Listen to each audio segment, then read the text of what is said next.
खबर मध्य प्रदेश के उमरिया से है, जहां उमरिया जिले के नौरजाबाद तहसील अंतर्गत मरदरी मैकल पर्वत के नीचे स्थित नागोताल में भगवान शिव का प्रसिद्ध मंदिर है, जहां पर सावन माह में श्रद्धालुओं की भीड़ रहती है। यह प्राचीन मंदिर श्रद्धालुओं की आस्था का केंद्र बना हुआ है। मंदिर से जुड़े जानकार बताते हैं कि यहाँ मंदिर के चारों तरफ नागों का वास रहता है और इसलिए धार्मिक स्थान को नाम नागोतोल से है।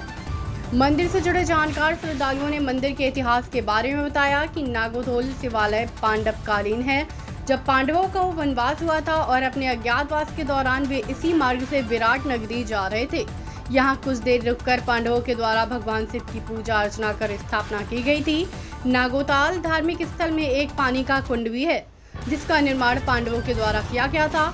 मंदिर से जुड़े जानकार बताते हैं, यहाँ की ऐसी मान्यता है कि यहाँ जो भक्त भगवान भोलेनाथ की पूजा अर्चना सच्चे मन से करता है, उसकी सभी मनोकामनाएं पूर्ण होती हैं। उमरिया से संवाददाता मदन लाल बर्मन की रिपोर्ट। क्या नाम है भैया आपका? मेरा नाम शरद सिंह है। नागोताल तीर्थस्थान का क्या इतिहास है? भाई, नागेश्वर धाम का इतिहास बहुत पौराणिक काल से मिलता चला आ रहा है। अभी विगत 25-26 वर्षों से तो हम लोग यहाँ पे सक्रिय हैं। इसके पहले यहाँ पे साधु संतों की तपोभूमि थी, जिस स्थान पे हम लोग सिद्ध महाराज का स्थान बना है। यहाँ पे एक तालाब भी है, जिसको कहते हैं कि पांडव लोग के द्वारा इस तालाब को खोदा गया था। और यहाँ पे अनेक दुर्लभ प्रजाति के सांप देखने को मिलते हैं। और सबसे बड़ी बात यह कि ये सांप के द्वारा कभी किसी का कुछ भी नहीं बिगाड़ा गया, न किसी को हानि हुई। इसलिए इस स्थान का नाम नागोताल नागेश्वर धाम आश्रम है, जो अमलेश्वर धाम सेवा समिति अमलेश्वर धाम आश्रम से जुड़ा हुआ है। बच्चू महाराज जी के नेतृत्व में इस आश्रम के सारे क्रियाकलाप और कार्य होते रहते हैं।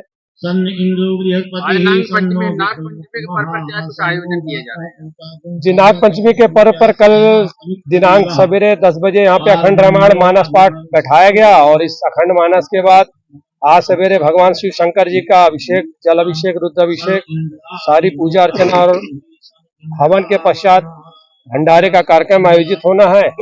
उसके बाद इसी पर्व को, नाग पंचमी के पर्व को बड़े धूमधाम से सभी यहाँ के नगरवासी, श्रद्धालु और भक्तजन मिलकर मना रहे हैं। इसके बाद भजन कीर्तन का भी कार्यक्रम होगा। सिद्ध महाराज यहाँ विराजमान है, 2001 से यहाँ आए हुए हैं नागेश्वर धाम में। तब उसी के कृपा से यहाँ भंडार पूजा सब हो रहा है। सिद्ध महाराज के नाम से भगत गिरी महाराज ओम नमः शिवाय स्वाहा यहाँ आए हैं, तब से जो है तो जागृत हुआ है आश्रम नागेश्वर धाम में। ललित गिरी महाराज सब नागोताल आश्रम सिद्ध बाबा के नाम से यहाँ नांग निगरते रहता है, दर्शन होते रहता है। कोई यहाँ परेशानी न कोई कुछ नहीं होता है, सब आनंद से खुशहाली सिद्ध महाराज सबको रक्षा दे रहा है, सबको रक्षा दे रहा है। सब उसी की कृपा से सब चल रहे हैं भगत लोग सिद्ध बाबा के नाम से। यहाँ नागेश्वर महाराज, नागोताल महाराज, अमलेश्वर महाराज के नाम से यहाँ जागृत गुरु जी जब से आया है तो यहाँ जागृत हुआ है। नाग निगरते रहता है, यहाँ दर्शन होते रहता है। क्या नाम है आपका? मेरा नाम टीकाराम झारिया है। कहाँ से आए हैं? मैं सैदपुरा जिले डिंडौरी से आया हूँ। क्या कुछ मान्यता है नागोताल की? इस स्थान की कई मान्यताएं हैं। यहाँ पर अक्सर त्योहारों पर नाग पंचमी है और मकर संक्रांति में यहाँ पर भव्य यज्ञ का कार्यक्रम होता है। और मैं लगभग 25 वर्षों से यहाँ आ रहा हूँ और आज नाग पंचमी के अवसर पर यहाँ आया हुआ हूँ। तो आप इसी से समझ सकते हैं कि मैं 50 किलोमीटर दूर से यहाँ चलकर आया हूँ, तो इस स्थान की मान्यता क्या होगी। नागोताल स्थित एक कुंड है, यहाँ पे पानी का कुंड, क्या कुछ इतिहास है इसका? जी, बताया जाता है कि पांडव यहाँ रुके हुए थे, तब उन्होंने यहाँ पर कुंड का निर्माण किया था। साथ ही यहाँ पर एक तालाब है और भी कई कुंड है। और यहाँ पर प्रतिवर्ष कई कार्यक्रम भी आयोजित किए जाते हैं। होली है, अभी भी आप नाग पंचमी देख रहे हैं कि कार्यक्रम चल रहा है। हजारों लोगों के साथ यहाँ वितरण अक्सर होते रहते हैं।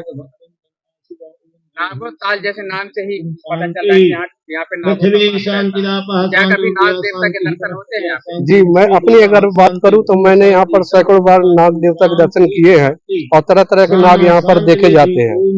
मैंने कई बार यहाँ पर नागों को देखा है। नाम है आपका? मेरा नाम लवकेश प्रसाद त्रिपाठी है। क्या कुछ मानता है नमस्ते नागोताल धार्मिक स्थान की? नागोताल धार्मिक स्थान की बहुत बड़ी मान्यता है। यहाँ पर विराजित जो स्वामी जी अपने मूल धाम से आते हैं, बच्चू महाराज जी, और उनके द्वारा जो है यहाँ पर वैसा बताया गया है कि जो श्रद्धालु भक्त अच्छे श्रद्धा मन भक्ति से आते हैं, उनकी हर कामनाएं इच्छाएं पूर्ति होती है। नागोताल एक प्राचीन कुंड है, क्या कुछ इतिहास है प्राचीन कुंड का? इस प्राचीन कुंड का बहुत बड़ा इतिहास है। यदि इस कुंड जैसे नर्मदा माँ गंगा सरस्वती जैसे पानी लाते हैं अपन गंगा से, उस तरीके से जल इसका उपयोग होता है और अच्छे तरीके से यहाँ पर जो है तो स्नान इसी कुंड से कराया जाता है। भोलेनाथ जी का जल अभिषेक कराया जाता है। इस कुंड में बहुत महानता है। जो भी इसमें मानता है, जो आदमी जो भक्त मानता है, सिक्का पैसा डालते हैं, अपनी इच्छाएं पूर्ति करते हैं।